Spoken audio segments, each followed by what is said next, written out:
দেশে জ্বালানি সংকট নেই এমন বুলি ছাড়া হলেও বাস্তব পরিস্থিতি বলছে অন্য কথা। জ্বালানি মন্ত্রণালয় ইতিমধ্যে বিভিন্ন জ্বালানি তেলের দাম বাড়িয়েছে।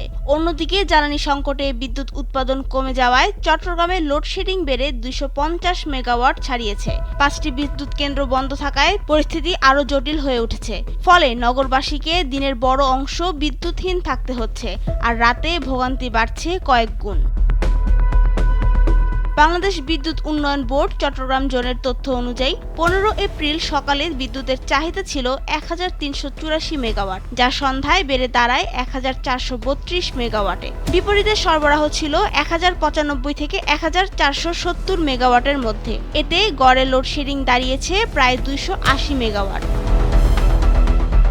গ্যাসের চাপ কমে যাওয়া ও জ্বালানি তেলের ঘাটতির কারণে দক্ষিণাঞ্চলের 28টি কেন্দ্রের মধ্যে 5টি বন্ধ রয়েছে। এর মধ্যে রাউজানের 2টি 210 মেগাওয়াট কেন্দ্র এবং জুডিয়াটের 54 মেগাওয়াট কেন্দ্র উল্লেখযোগ্য। পাশাপাশি পানি স্বল্পতায় কাপ্তাই জলবিদ্যুৎ কেন্দ্রের কয়েকটি ইউনিটও বন্ধ রয়েছে, যা উৎপাদন ঘাটতি আরও বাড়িয়েছে। নগরের চকবাজার, বহদ্দার হাট, পাঁচলাইশ সহ বিভিন্ন এলাকায় দিনে 4 থেকে 5 ঘন্টা লোডশেডিং হচ্ছে।